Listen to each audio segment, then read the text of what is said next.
खुफिया रिपोर्ट्स ने किए बड़े दावे। कई अंतरराष्ट्रीय खुफिया इनपुट और सैन्य विशेषज्ञों के मुताबिक चीन और ईरान के बीच एक महारक्षा सौदा अंतिम चरण में है। उन्नत लड़ाकू विमान। रिपोर्ट के मुताबिक चीन ईरान को अपने आधुनिक J-10C और शायद J-20 स्टील्थ फाइटर लड़ाकू विमान देने की योजना बना रहा है ताकि ईरान की पुरानी हो चुकी वायुसेना को बदला जा सके। मिसाइल और ड्रोन तकनीक। खुफिया दावों के मुताबिक चीन ईरान को हाइपरसोनिक मिसाइल तकनीक और उन्नत स्वार्म ड्रोन सिस्टम की सप्लाई करने की तैयारी में है। वायु रक्षा प्रणाली। ईरान अपनी हवाई सीमाओं को इजराइल के हमलों से सुरक्षित करने के लिए चीन की HQ-9 जैसी आधुनिक सतह से हवा में मार करने वाली मिसाइल प्रणालियों में अब गहरी रुचि दिखा रहा है। अमेरिका का दावा, आग से खेल रहे हैं चीन और ईरान।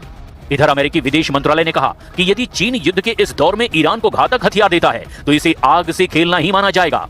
राष्ट्रपति ट्रंप संकेत दे चुके हैं कि जो भी देश ईरान को सैन्य सहायता देगा उस पर अमेरिका और उसके सहयोगी देश कड़े आर्थिक प्रतिबंध लगाएंगे।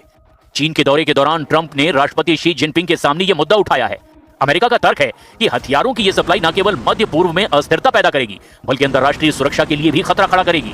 वहीं चीन का कहना है कि ईरान के साथ उसके संबंध एक रणनीतिक साझेदार के हैं और वो किसी भी अंतर्राष्ट्रीय कानून का उल्लंघन नहीं कर रहा है। चीन के लिए ईरान तेल का एक प्रमुख स्रोत है। विशेषज्ञों का मानना है कि चीन हथियारों के बदले ईरान से लंबी अवधि के लिए सस्ते तेल की गारंटी चाहता है। विशेषज्ञों का यह भी कहना है कि यदि यह हथियार सौदा सच में जमीन पर उतरता है तो फिर इजराइल के लिए ईरान के खिलाफ सैन्य कार्रवाई करना और भी ज्यादा चुनौतीपूर्ण हो जाएगा। फिलहाल अमेरिका और उसके खुफिया एजेंसियां चीन की हर सैन्य हलचल पर करीब से नजर रखे हुए है। वॉशिंगटन ये पक्का करने की कोशिश कर रहा है कि बीजिंग और तेहरान के बीच ये सहयोग केवल कागजों तक ही सीमित रहे। Made clear to them, that any support for Iran would obviously be detrimental for our relationship.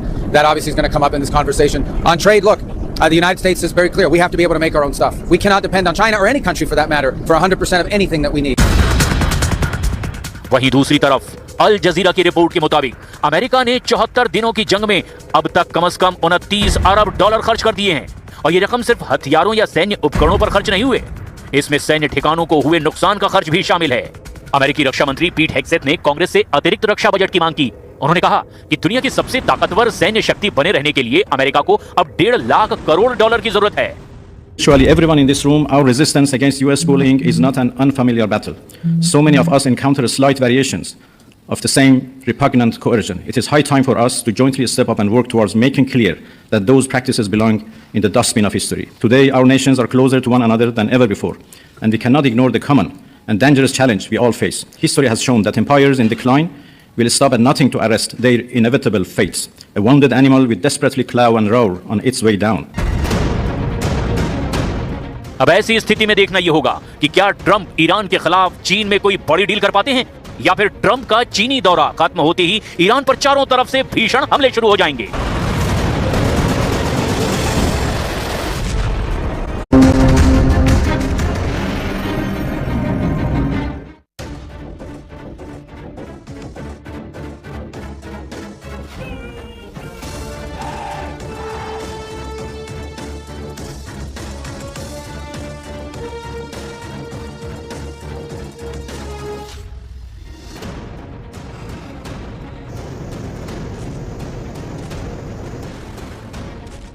Trump Jinping की ईरानी डील, हॉर्मुज मेरा, ताइवान तुम्हारा।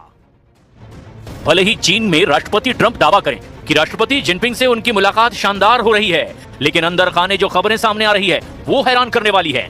दावा किया जा रहा है कि अमेरिका चीन पर दबाव बना रहा है कि चीन ईरान पर दबाव बनाकर हॉर्मुज खुलवा दे। वहीं चीन इस मौके का फायदा उठाते हुए अमेरिका से दो टूक कह रहा है कि अमेरिका ताइवान को हथियार देना बंद करे। यानी कहीं ना कहीं दोनों के बीच ऐसी ईरानी डील हो रही है जिसमें ट्रंप कहेंगे हॉर्मुज मेरा और ताइवान चीन का। लेकिन इस बीच अमेरिका के खुफिया एजेंसी को भनक लगी कि चीन अमेरिका से बहुत बड़ा धोखा करने जा रहा है। दावा किया जा रहा है कि ईरान को चीन अपने फाइटर जेट देने जा रहा है। पेंटागन ने दो टूक कहा कि चीन आग से खेल रहा है। खबर आ रही है कि चीन ईरान को अपना सबसे आधुनिक जेट विमानों में से एक J-10C और शायद J-20 स्टील्थ फाइटर लड़ाकू विमान देने की योजना बना रहा है ताकि ईरान की पुरानी हो चुकी वायुसेना को बदला जा सके। यानी रूस के बाद चीन ऐसा दूसरा देश होगा जो ईरान को घातक हथियार देने जा रहा है।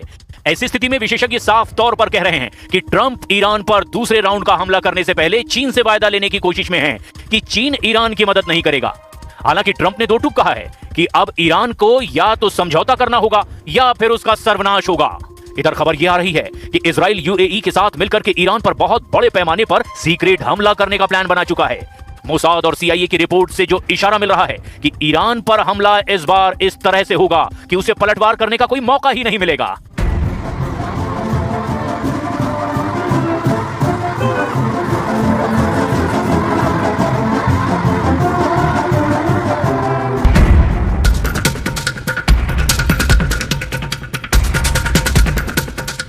जिनपिंग का ट्रंप से ईरानी धोखा, तेहरान पहुंचे चीनी हथियार। ईरान युद्ध में कुछ ऐसा चल रहा है जिसने हर किसी को हैरान कर दिया है।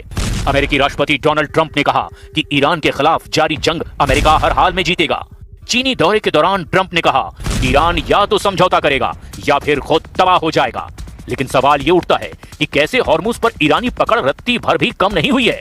इधर ट्रंप ने जिनपिंग पर दबाव डाला है कि हॉर्मुज को किसी भी कीमत पर खुलवाना है। जो खुफिया रिपोर्ट्स आ रही है वो हैरान कर देने वाली है। जरा देखिए कैसे ट्रंप के लिए चीन का दौरा नासूर बन सकता है। चीन द्वारा ईरान को बड़े पैमाने पर हथियार बेचने की तैयारी को लेकर मई 2026 में कई गंभीर खुफिया रिपोर्ट्स और दावे सामने आए।